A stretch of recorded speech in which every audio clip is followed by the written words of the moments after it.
Oke, bismillahirrahmanirrahim. Assalamualaikum warahmatullahi wabarakatuh. Waalaikumsalam Waalaikumsalam warahmatullahi wabarakatuh. Alhamdulillahirabbil alamin. Puji dan syukur kita panjatkan kehadirat Allah Subhanahu wa taala.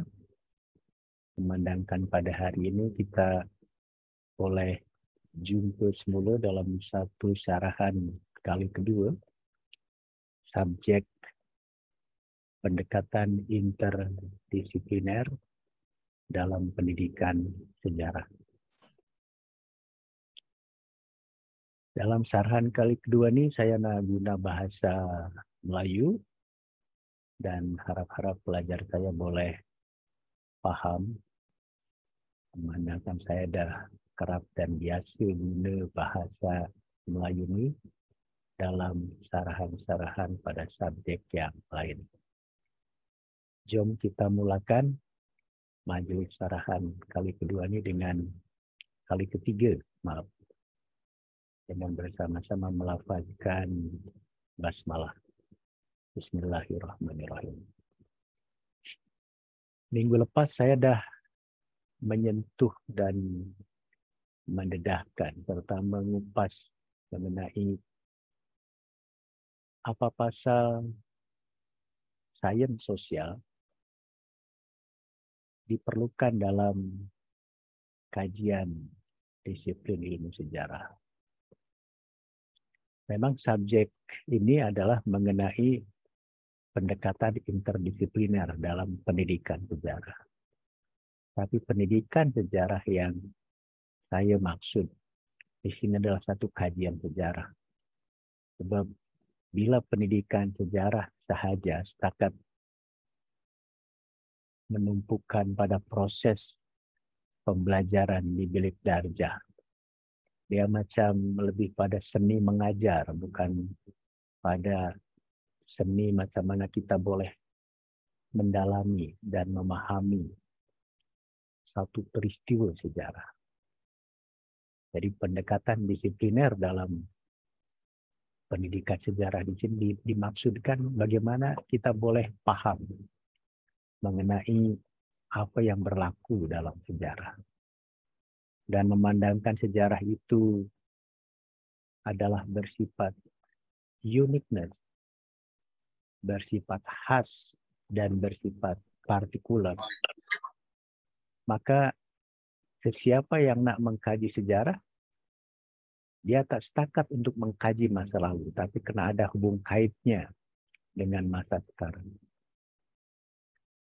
Satu peristiwa yang kena ada hubung kait dengan peristiwa lain, termasuklah dengan masa sekarang, tak cukup setakat mengkaji secara uniqueness, secara partikular, secara khas, tapi kena membuat satu generalization, membuat satu generalisasi, membuat satu rumusan, membuat satu kesimpulan yang boleh berlaku.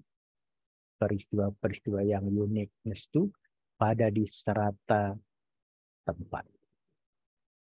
So, minggu lepas saya dah mendedahkan bila kita mengkaji mengenai revolusi Indonesia, memang revolusi Indonesia setakat berlaku dalam konteks sejarah Indonesia, tapi kita boleh membandingkan pun dengan revolusi-revolusi yang berlaku di tempat-tempat lain di serata dunia.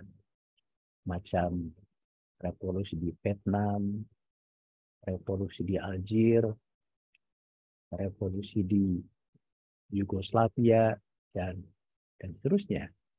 Sehingga penjelasan daripada sejarah itu tak setakat bersifat uniqueness, tapi kita pun boleh memberi satu tumpuan untuk membuat satu generalisasi, membuat satu kenyataan-kenyataan yang berlaku tak setakat di Indonesia, tapi boleh juga berlaku di tempat-tempat yang lain. Di sinilah kepentingan kita meminjam disiplin ataupun sains sosial khasnya memandangkan sains sosial sama ada sains politik, sosiologi, antropologi, sains ekonomi, sains undang-undang atau sains hukum, sains komunikasi, ataupun sains maklumat, semuanya memberi tumpuan kepada mencari satu pattern, mencari satu pola, tak setakat pada hal-hal yang bersifat uniqueness. Dengan bantuan dari sains sosial macam itu, maka pengkajian sejarah boleh pun diangkat darjahnya dari setakat sains yang concern dengan hal-hal uniqueness, boleh membuat satu generalisasi. Bahkan boleh pun mungkin membuat satu teori yang boleh berlaku pada mana-mana tempat. Dan perkara pengkajian sejarah yang wujud satu keajaman untuk membuat satu generalisasi atau untuk membuat satu pentafsiran yang selari dengan pendekatan sains sosial ataupun meminjam daripada social sciences approach, khasnya dalam tool of analysis, dalam pisau untuk mengupas fakta-fakta sejarah berkenaan, adalah memang satu perkara baru dalam konteks sejarah Indonesia.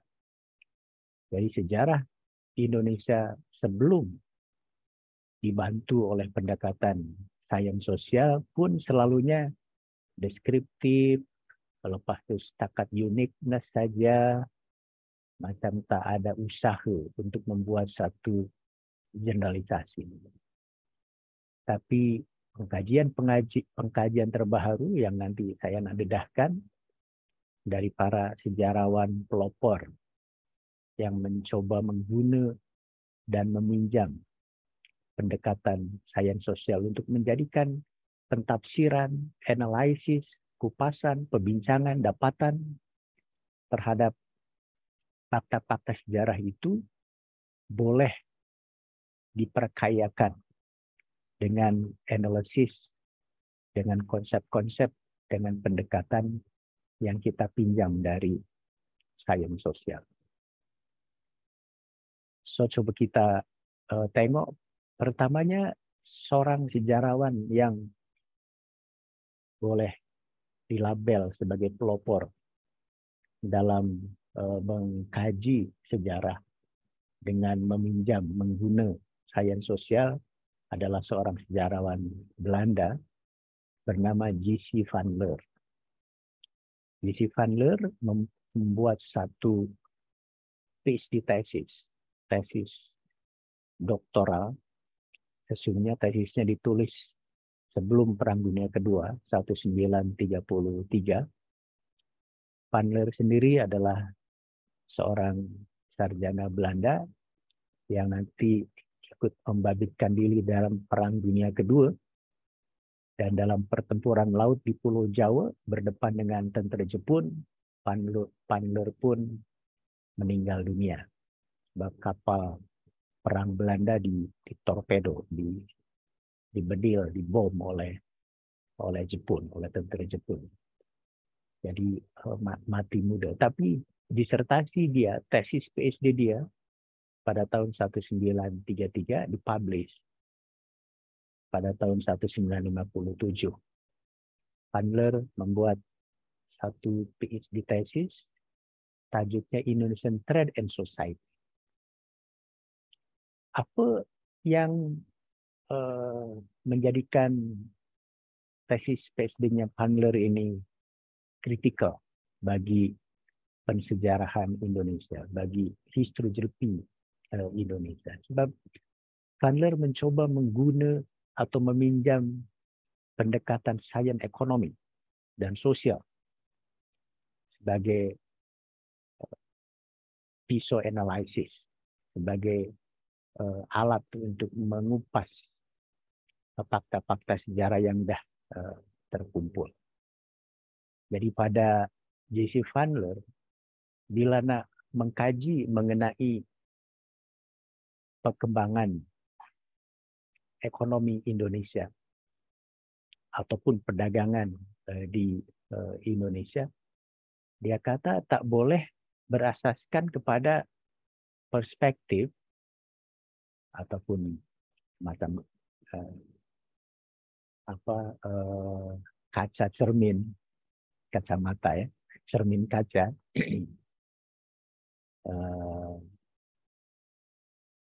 Sumber-sumber daripada Belanda saja. Tapi kena dikumpul pun sumber-sumber daripada Indonesia. Lepas tu coba guna dengan konsep-konsep ekonomi. Kita tahu di dalam ekonomi itu kita boleh guna konsep produksi, distribusi, konsumen, produsen, dan tentu saja termasuklah konsep supply and demand. Jadi dengan meminjam konsep-konsep daripada sains ekonomi termasuk sosial, maka pentafsiran kisah mengenai perdagangan dan masyarakat Indonesia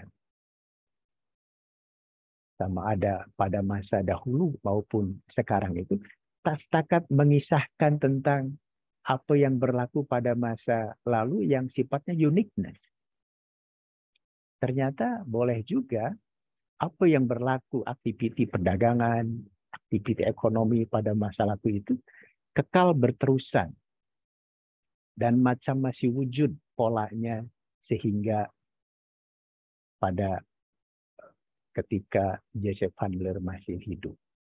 Jadi itulah satu pentafsiran, satu bukti juga pensejarahan untuk menunjukkan wujudnya satu continuity, satu kesinambungan antara apa-apa yang berlaku pada masa lalu dengan apa-apa yang berlaku pada masa kini.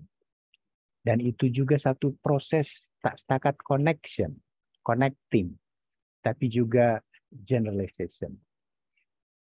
Jadi dengan pendapatan daripada pengajian Handler mengenai Indonesian Trade and Society, maka sekarang wujud satu pentafsiran baru bahwa sejarah Indonesia itu tak bila nak memahami mengenai sejarah Indonesia, pertamanya kena tengok aktor-aktor, agent-agentnya dari perspektif orang Indonesia.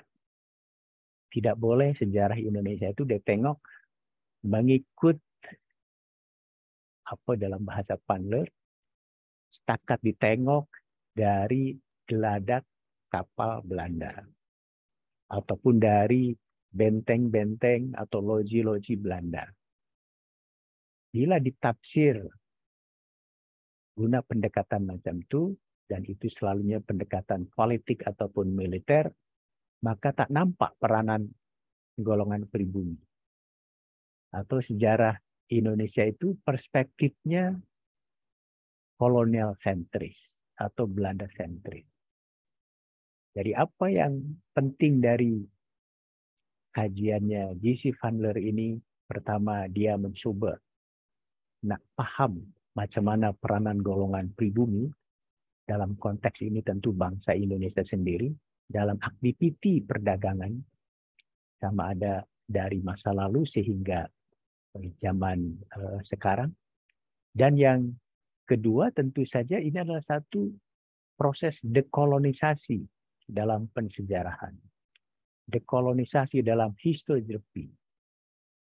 Sebab pentafsiran termasuk kupasan, analisis, dan pendedahan terhadap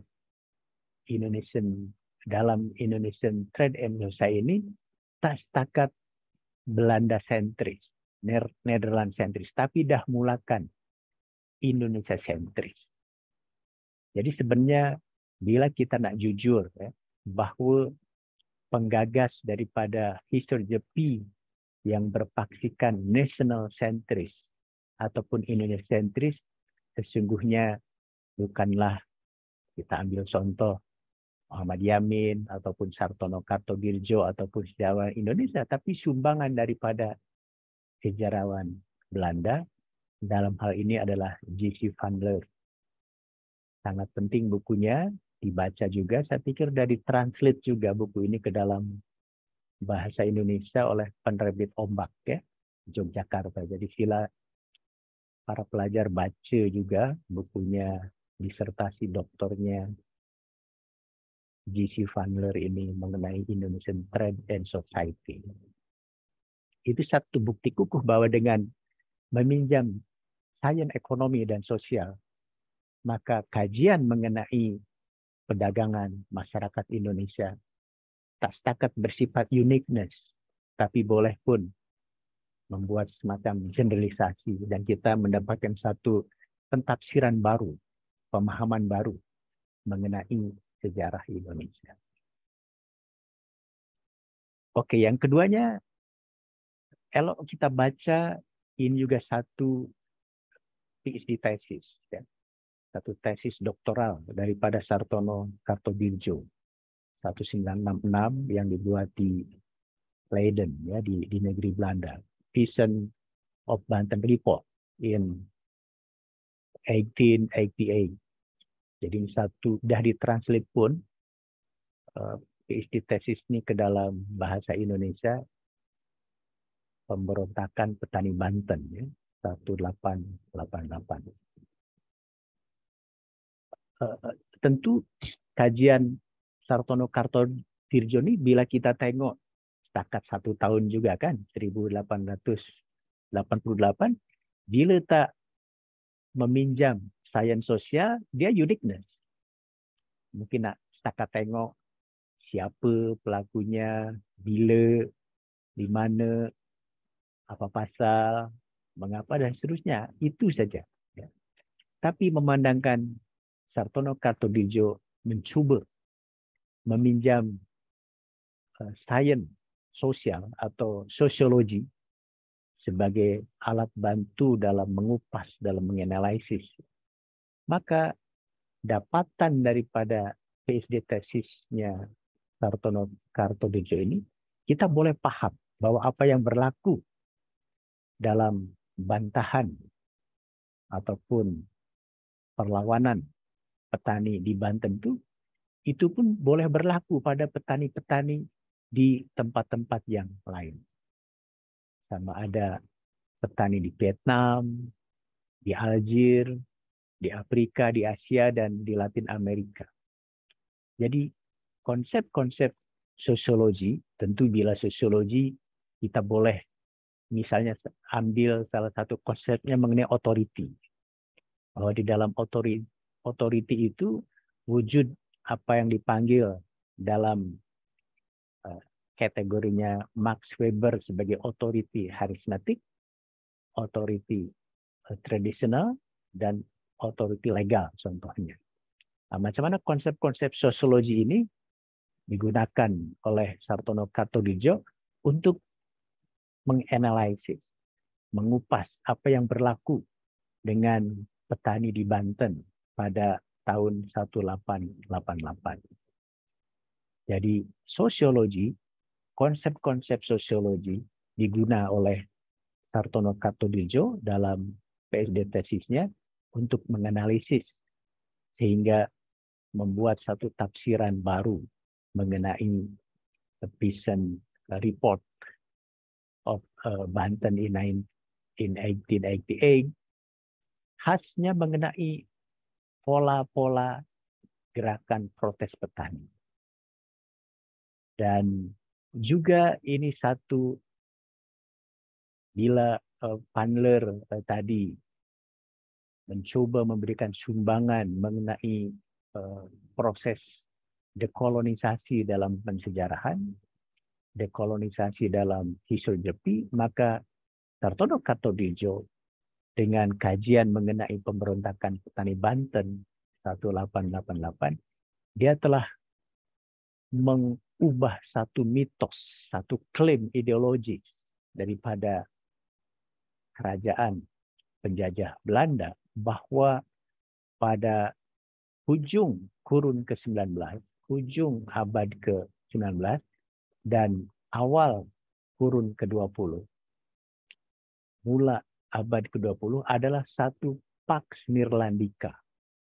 Satu keadaan Nederland-Indi sebelum namanya menjadi Indonesia atau Hindia Belanda, itu adalah kawasan yang dah aman, dah selamat, dah tak ada lagi satu bantahan, satu pergolakan, satu tunjuk perasaan, satu protes, dan seterusnya. Tapi studi Sartono Kartodirjo pada 1888 mengenai petani Banten menunjukkan bahwa masyarakat di peringkat akar umbi, termasuklah para petani, masih banyak yang tak berpuas hati dan melakukan bantahan, bahkan pemberontakan terhadap kekuasaan kolonial Belanda. Satu sistem birokrasi modern yang tak selari dengan struktur masyarakat petani tradisional pada masa itu. Itulah contoh daripada pengkajian sejarah gerakan petani ataupun pemberontakan petani di Banten yang mencoba meminjam, menggunakan pakai konsep-konsep ataupun teori-teori daripada sosiologi, sehingga apa yang dijelaskan, apa yang didedahkan dan dianalisis oleh Sartono Kartodirjo menjadi satu pendedahan yang tak setakat uniqueness untuk petani di Banten sahaja, tapi penjelasan-penjelasnya boleh bersifat general, boleh bersifat am, dan berlaku pun pada tempat-tempat yang lain. Jadi sila dibaca juga PhD tesis dari Sartono Kartodirjo ini dah ditranslate pun, saya pikir, oleh penerbit Pustaka Jaya ya di Jakarta. Saya punya buku ini dalam bahasa Indonesia masa pelajar macam awal ya. Jadi masa saya masih pelajar pun saya dah baca buku ini dalam versi bahasa Indonesia ya. Pemberontakan Petani Banten 1888. Orang Bantennya lebih suka menyebutnya Geger Cilegon ya.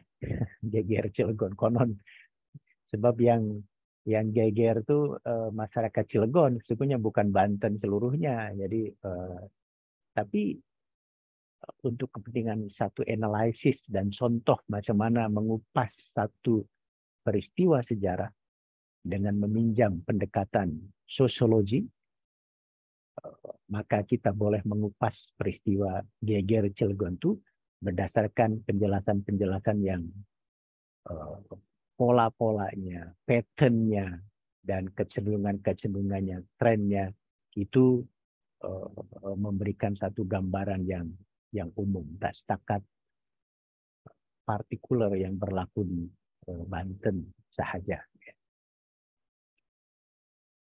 Oke, seterusnya kita boleh ambil contoh yang lain, yaitu studi yang dilakukan oleh atau pengkajian yang dilakukan oleh G.J. Racing. G.J. Racing pada tahun 1969 membuat satu, ini pun daripada PhD tesis ya, yang kemudian ada beberapa artikel-artikel akademik yang dipublish dan kemudian dikumpul semula dan dibagi tajuk Indonesian History Between Myths.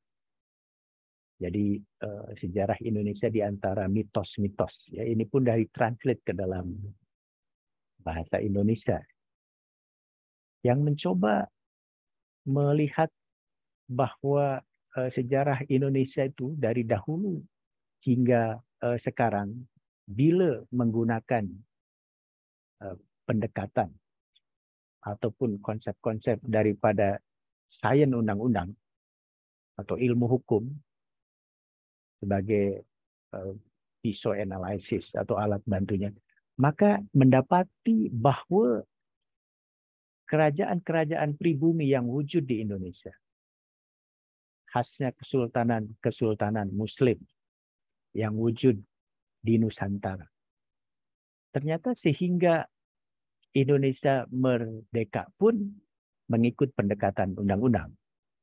ataupun sains undang-undang, ilmu hukum, itu memiliki satu otoriti, memiliki satu kebebasan, kedaulatan yang tak terhakis, tak terganggu pun oleh kekuasaan kolonial Belanda. Jadi kesultanan macam Mataram di Jawa, apalagi mungkin termasuklah kerajaan-kerajaan di Bali, di Kalimantan, di Sumatera, di Sulawesi, sehingga ujung kurun ke-19 dan awal kurun ke-20 mengikut GJ Racing dengan meminjam dan mengguna pakai pendekatan sains undang-undang, mereka adalah satu kerajaan-kerajaan otonom, satu kesultanan-kesultanan yang ada kedaulatan. Dan pihak kerajaan Belanda sendiri tak menjajahnya terus, tak menjajahnya langsung, tapi menempatkan seorang duta besar, menempatkan seorang residen sebagai wakil kerajaan Belanda di kesultanan berkenaan. Dan tentu pentafsiran dan analisis yang macam ini memberikan satu perspektif baru, khasnya mencoba menggugurkan satu mitos ataupun anggapan secara am bahwa Indonesia dijajah oleh Belanda selama 350 tahun. Yaitu sejak pedagang Belanda yang pertama ketibaan di Banten, Cornelis de Houtman, 1596 hingga 1942 contohnya. Seperti mana kita maklum, Cornelis de Houtman masa kali pertama tiba di Banten taklah terus menjajah. Bahkan diusirnya oleh orang Banten. Jadi dengan analisis, dengan pentafsiran yang dilakukan oleh G.J. Racing ini menunjukkan bahwa Indonesia dijajah oleh Belanda selama 350 tahun itu tak betul. Sebab sehingga ujung abad ke-19 dan mulakan abad ke-20 bahkan hingga Indonesia merdeka masih wujud kerajaan-kerajaan, kesultanan otonom yang merdeka, yang tak dijajah terus oleh Belanda.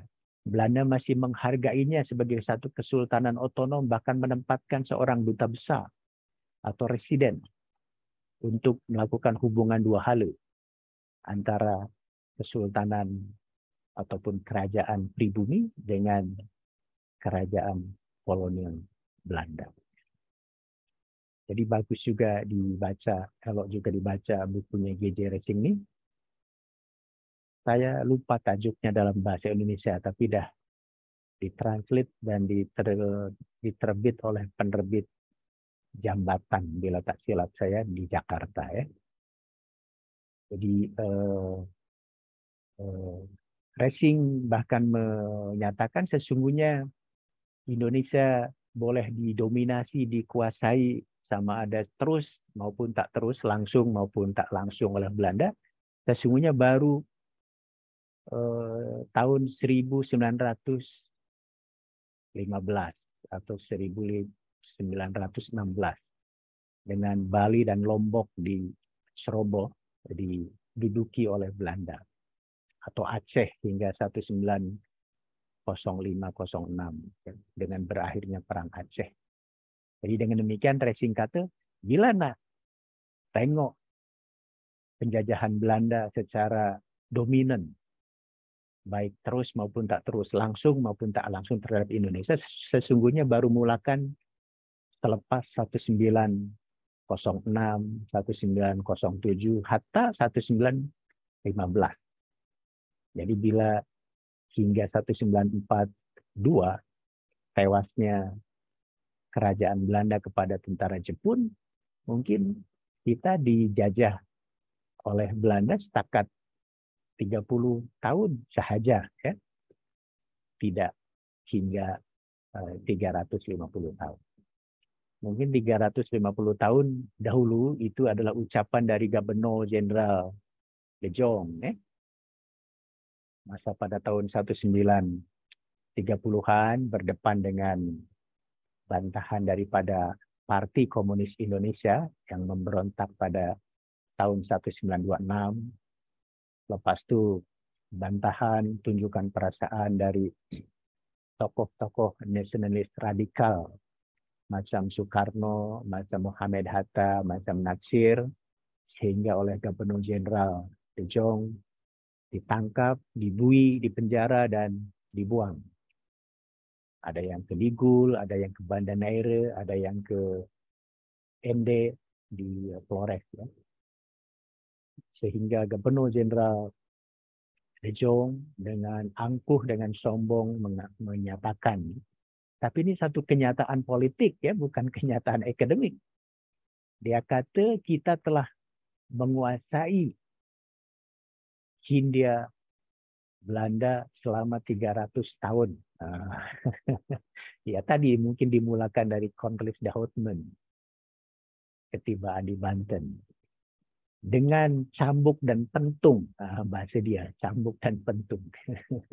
Dan nak menguasai semula Indonesia sehingga 300 tahun berikutnya. Jadi kenyataan politik daripada Gubernur Jenderal inilah yang mungkin diguna pakai oleh golongan nasionalis untuk membangkitkan semangat bangsa Indonesia supaya ada semangat melawan penjajah Belanda karena dah dijajah 300 tahun lebih, ya. Tapi itu satu kenyataan politik, bukan hakikat secara akademik, sebab mengikut pada kajian J.J. Racing sehingga awal abad ke-20 pun masih banyak kerajaan-kerajaan pribumi yang otonom, yang independen, yang dihargai, dihormati kemerdekaannya, dan Belanda tak ikut campur tangan, bahkan menghantar wakilnya sebagai duta besar, seorang presiden, untuk ditempatkan dalam kerajaan-kerajaan pribumi yang masih otonom berkenaan. Itulah studinya J.J. Racing, satu bukti kukuh bahwa seorang sejarawan mengkaji kerajaan-kerajaan pribumi dengan pendekatan sains undang-undang, dengan meminjam konsep-konsep dari ilmu hukum, boleh membuat satu pentafsiran baru terhadap apa yang berlaku dengan kerajaan-kerajaan pribumi pada masa penjajahan Belanda. Berikutnya kita pun boleh mengenal pasti, ini adalah profesor kita, ya, profesor daripada Jabatan Pendidikan Sejarah UPI. Prof. Helwi Samsudin masa ambil pengajian PhD di Monash, ya, Monash University di Australia, menulis satu PhD tesis pun, tajuknya Pegustian dan Temenggung. Ini adalah satu kisah perlawanan Kerajaan Banjarmasin di Kalimantan Selatan dan Kalimantan Tengah terhadap penjajah Belanda. Ya.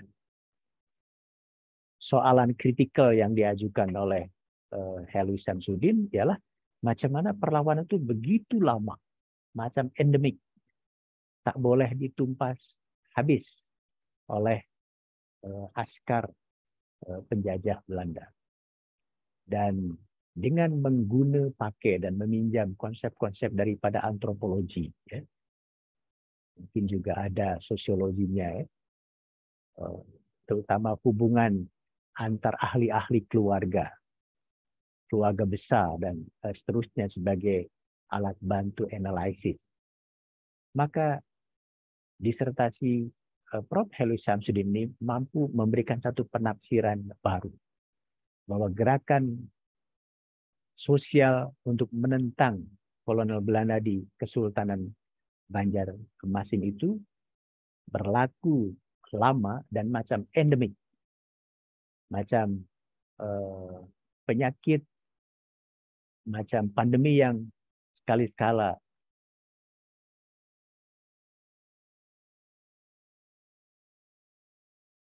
Halo, apa yang berlaku?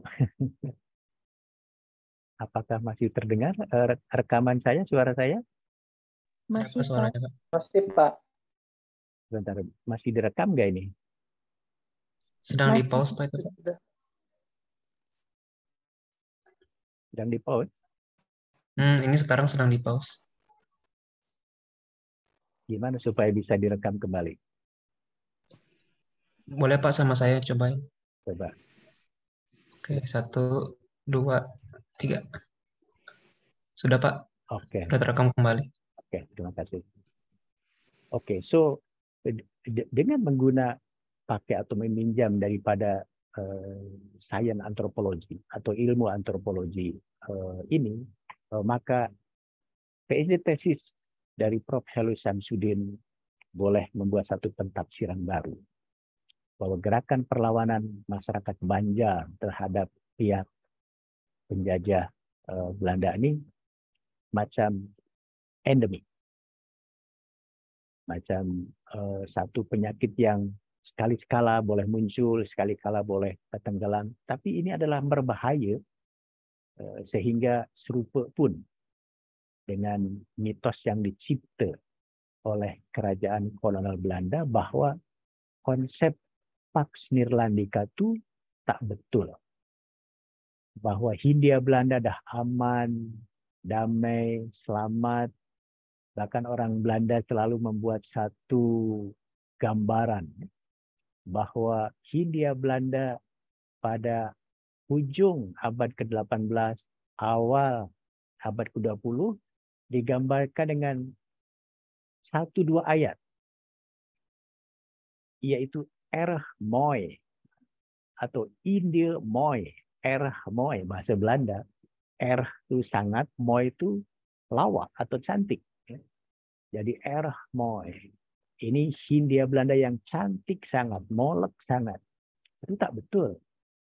Sebab dengan wujudnya perlawanan-perlawanan yang bersifat endemik, sama ada daripada Kesultanan Banjarmasin, sama ada petani di Banten, ataupun gerakan-gerakan sosial yang lain di strata Hindia Belanda, maka mitos Pax Nirlandika itu adalah tak betul.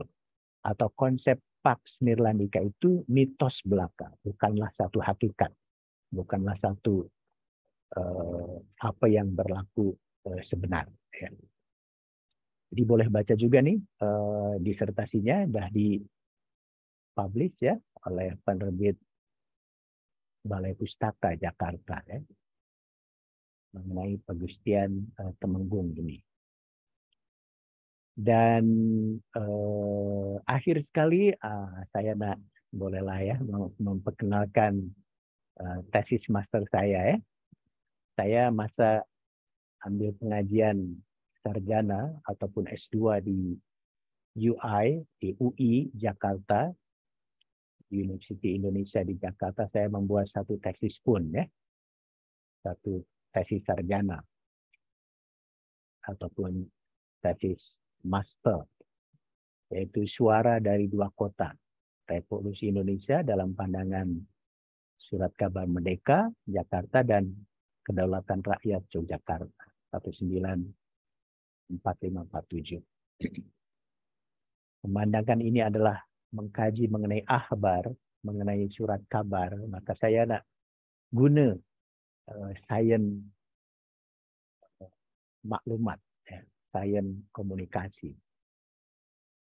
Jadi dengan menggunakan sains komunikasi sebagai alat bantu analisis, sebagai alat untuk mengupas apa yang berlaku pada masa Revolusi Indonesia itu, maka saya boleh berjaya membuat satu pentafsiran bahwa Revolusi Indonesia bukanlah revolusi yang orang kata monolitik, ya, yang berwajah tunggal, seolah-olah Revolusi Indonesia itu setakat satu perbalahan antara kerajaan Indonesia dengan kerajaan Belanda, atau konflik antara bangsa Indonesia dengan bangsa Belanda sahaja. Justru berasaskan kupasan terhadap ahbar-ahbar yang sedia ada pada masa itu menunjukkan bahwa revolusi Indonesia adalah revolusi yang beraneka wajah. Jadi wujud satu internal dynamic, internal konflik di antara pemimpin-pemimpin Indonesia sendiri, di antara bangsa Indonesia sendiri. Bahkan bila kita baca pun bukunya Colin Brown ya, daripada New Zealand atau Australia, dia kata bila kita tengok revolusi Indonesia, mangsa itu korban ya, mangsa orang Indonesia yang meninggal lebih ramai yang disebabkan oleh konflik di antara bangsa Indonesia sendiri daripada konflik antara bangsa Indonesia dengan Belanda. Jadi mangsa bangsa Indonesia yang ramai terkorban, yang terbunuh, yang hilang, yang diculik dan sebagainya, itu lebih banyak ekoran daripada konflik di antara sesama kita. Coba kita tengok Otto Iskandar Dinata meninggal bukan oleh Belanda, diculik oleh belia-belia, dibawa ke Mauk Banten, meninggal pun. Kerajaan Indonesia konflik dengan Parti Komunis Indonesia pimpinan Musso, antara penyokong PKI di Madiun dengan penyokong Kerajaan Republik Indonesia di Yogyakarta, wujud satu mangsa, satu korban yang banyak ya. Belum lagi konflik antara negara Republik Indonesia dengan TII, Darul Islam dan Tentara Islam Indonesia. Jadi satu bukti bahwa dengan menggunakan berita-berita apa yang wujud dalam akhbar, kita boleh memberi satu penafsiran baru bahwa revolusi Indonesia serupa juga lah ya. Bukanlah satu revolusi yang dalam bahasa Jawa ya, sarwa tunggal. Bukan yang serba tunggal, tapi revolusi yang beraneka. Ya, yang kita boleh memberi satu kepahaman. Dan dengan pakai atau meminjam konsep-konsep daripada sains komunikasi pula, saya berjaya melihat satu peristiwa kritikal. Itu berasaskan pada dua kategori yang wujud dalam sains maklumat, sains informasi atau komunikasi, yaitu apa yang panggil dengan unsur news dengan views. Sebab dalam akhbar itu wujud dua unsur yang penting ini. Apa dia news? News adalah berita, ya, pemberitaan. Macam berita dalam dada akhbar atau berita utama ya. Selalunya akhbar itu wujud berita, wujud news, dan selalunya sumber news itu adalah agensi-agensi rasmi. Bila dulu pada masa Belanda agensi news itu adalah Aneta contohnya, ataupun daripada British Reuters, AFP Prancis, apalagi itu sumber-sumber news ya. Sekarang selepas kita merdeka kita punya agensi berita namanya Antara kan. Jadi selalunya sumber-sumber news itu dari situ. Tapi selain unsur news dalam akhbar itu juga wujud satu views, satu pandangan akhbar sendiri mengenai satu peristiwa, mengenai apa yang berlaku. Dan views dalam surat kabar dalam akhbar Indonesia itu amat uniqueness. Pasal ianya nampak dalam 3 kolom. 3 kolom. Apa kolom ni? Ruangan. Ya. Yang pertamanya adalah editorial atau di Indonesia dipanggil tajuk rencana. Yang kedua adalah dalam editorial kartun atau di Indonesia dipanggil karikatur. Dan akhir sekali wujud dalam ini adalah khas akhbar Indonesia. Catatan pojok. corner note, catatan pojok. Jadi kolom tajuk rencana, kolom karikatur, kolom catatan pojok itu adalah unsur views yang penting dalam akhbar Indonesia yang boleh dianalisis. Bila news, satu peristiwa boleh di-newskan serupa. Beritanya serupa. Macam hari ini, apa yang berlaku pada hari ini, misalnya harga minyak naik, serupa. Semua akhbar memberitakan minyak tuh harga BBM ya, harga minyak naik, serupa. Semua akhbar memberitakan newsnya serupa. Tapi yang membedakan satu akhbar dengan akhbar lain, sama ada ia menyokong, tak menyokong, membantah, atau criticize, adalah kena tengok views-nya. Tengok tajuk rencananya mengenai kenaikan minyak. Tengok karikaturnya mengenai kenaikan minyak. Tengok catatan pojoknya mengenai kenaikan minyak. Itu yang berbeza. Dan itu satu sikap, satu pandangan daripada akhbar terhadap apa yang berlaku pada zamannya, pada masanya. Saya pikir itu yang cuba saya kaji sehingga orang kata ini pun satu tesis yang memberikan satu perspektif baru. Sehingga tesis sarjana saya dinilai oleh Balai Pustaka, diterbitkan pula oleh Balai Pustaka pada tahun 2000. Dan diiktiraf, dibagi hadiah sebagai juara kedua ya. Tesis terbaik se-Indonesia, sehingga saya dibagi sagu hati lah ya. Dibagi hadiah uang besar pun ya pada masa itu. Satu bukti kuku bahwa saya ada sumbangan dengan meminjam atau menggunakan pakai sains komunikasi, saya berjaya menganalisis apa yang berlaku pada masa revolusi mengikut unsur news and views daripada akhbar. Apa pasal tajuknya suara dari dua kota? Sebab saya tengok unsur news dan views daripada akhbar Merdeka di Jakarta dengan kedaulatan rakyat di Jakarta berbeza. Jadi bila wujud satu peristiwa, contohnya ya, pertempuran di Surabaya, 10 November 1945.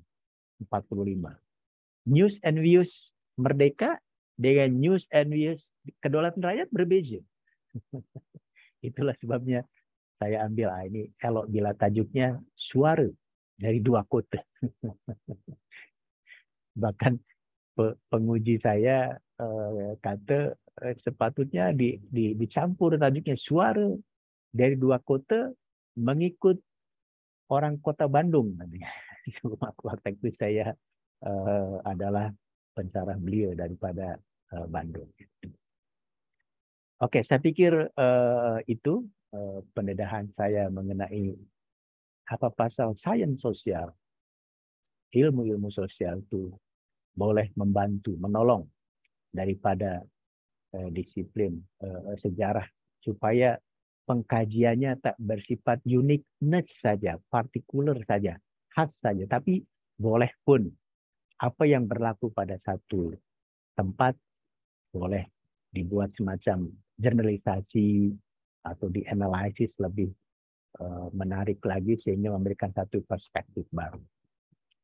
Ini yang saya harapkan macam mana dengan di dalam bahasa Melayu bila skripsi itu latihan ilmiah ya.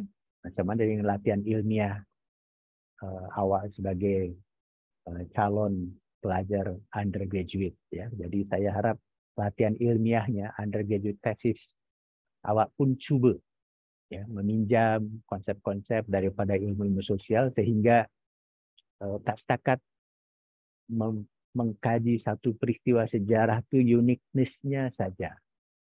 Apa, siapa, bila, bagaimana, tapi coba gunakan bantuan dari sains sosial sehingga boleh memberi satu pentafsiran baru ya, boleh memberikan satu analisis baru mengenai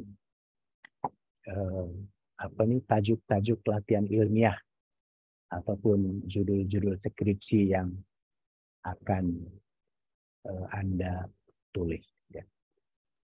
Saya pikir saya dah bagi sarahan 50 menit ya. Dah cukup lah. Kita bertukar sekarang kepada WhatsApp group untuk tengok pun komen-komen ringkas saudara-saudara bersabit dengan apa pemahaman saudara mengenai kepentingan atau perlunya kita meminjam pendekatan daripada sains sosial, ilmu sosial untuk membantu pengkajian sejarah itu tak setakat mengambil berat perkara-perkara yang khas saja, yang uniknya saja, tapi boleh pun membuat satu pentafsiran baru, boleh membuat satu generalisasi. Sila komentar ringkasnya ditunggu di WhatsApp group sehingga pukul 5.10 petang ya. 5.10 petang waktu Bandung. Tak boleh waktu Kuala Lumpur atau waktu Bandar Sri Begawan ya.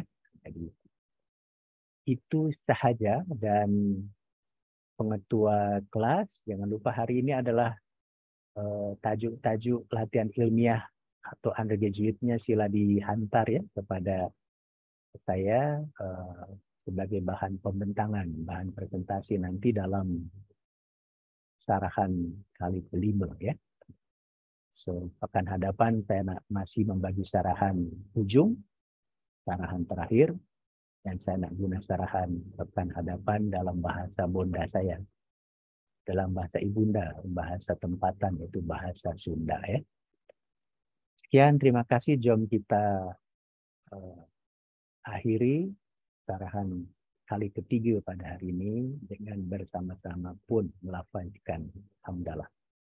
Alhamdulillahirabbil alamin. Terima kasih. Jumpa semula pekan hadapan. Wassalamualaikum warahmatullahi wabarakatuh. Waalaikumsalam warahmatullahi wabarakatuh. Waalaikumsalam warahmatullahi wabarakatuh. Terima kasih, Pak. Oke, sama-sama. Boleh lab ya.